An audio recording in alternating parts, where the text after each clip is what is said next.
एक मोठी बातमी लासलगाव आणि मनमाडसह नाशिक जिल्ह्यातील बहुतांश बाजार समित्या आज बंद आहेत। राज्यातील बाजार समित्यांच्या विविध मागण्यांकडे सरकारचं लक्ष वेधण्यासाठी हा बंद पुकारण्यात आला।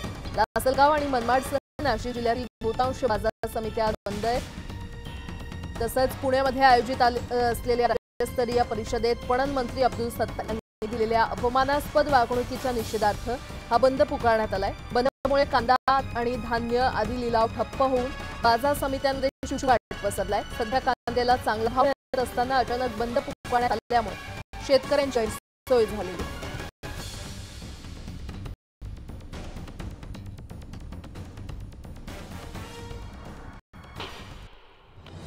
पिंपरी ते स्वारगेट मेट्रो सेवा सुरू झाल्यामुळे प्रवाशांची गैरसोय टळलेली आहे। ऑक्टोबरमध्ये पहिल्या आठवड्यातील 5 दिवसात 3.5 लाख प्रवाशांनी प्रवास केल्याची नोंद आहे।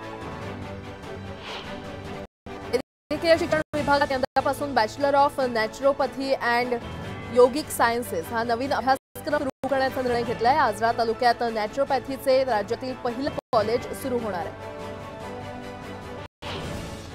11 कोटी खर्च करण्यात आलेल्या पुनाडे पाणी पुरवठा योजनेचं काम 75% पूर्ण झालंय। त्यामुळे येत्या मार्चपर्यंत उरणमधील 9 गावांना पाणी पुरवठा होणार। सारथी समितीच्या 969 उमेदवारांना नोंदणी दिनांकापासून 100% दराने शिष्यवृत्ती देण्याचा निर्णय घेण्यात आलाय। त्यामुळे यासाठी गेल्या काही दिवसांपासून आंदोलन करणाऱ्या उमेदवारांना दिलासा मिळाला। गेल्या 9 महिन्यात मुंबईत डेंग्यूने 31 जणांचा बळी घेतलाय। नागरिकांना काळजी घेण्याचं पालिकेनं आवाहन केलं।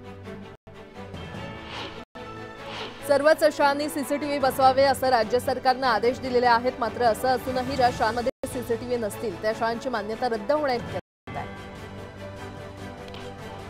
नवरात्रीत गरबा खेळताना डीजेचा आवाज मर्यादेपेक्षा जास्त असल्यास संबंधितांवर कारवाई केली जाईल। तसंच आवाजाची मर्यादा ओलांडल्यास 5 वर्षांच्या शिक्षेसह 1 लाखांचा दंड भरावा लागेल।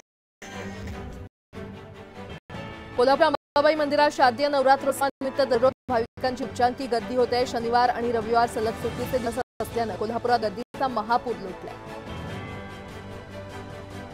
इंडिगो या प्रवासी विमान कंपनीनं पुणे आणि भोपाळ ही थेट विमान सेवा सुरू करण्याची घोषणा केलेली आहे। ही सेवा 27 ऑक्टोबर पासून दररोज सुरू होईल। ठाणे जिल्हा परिषदेच्या कमी पटसंख्येच्या शाळांवर 198 सेवानिवृत्ती शिक्षकांची वर्णी लावून जिल्ह्यातील शिक्षकांची कमतरता दूर करण्याचा प्रयत्न करण्यात आला। सिडकोच्या घरांच्या सोडतीचा आज प्रारंभ होणार होता। मात्र काही कारणांमुळे नियोजित सोडत पुढे ढकलण्यात आलेली आहे। त्यामुळे प्रतीक्षेच्या ग्राहकांचा हिरमोड झाला। महाराष्ट्र नर्सिंग होम्स नोंद अधिनियम 1949 मध्ये सुधारणा करण्यात आलेली आहे। त्यामुळे नर्सिंग होम्स नोंदणीसह प्रत्येक बेडच्या शुल्कावर देखील त्याचा परिणाम होणार आहे।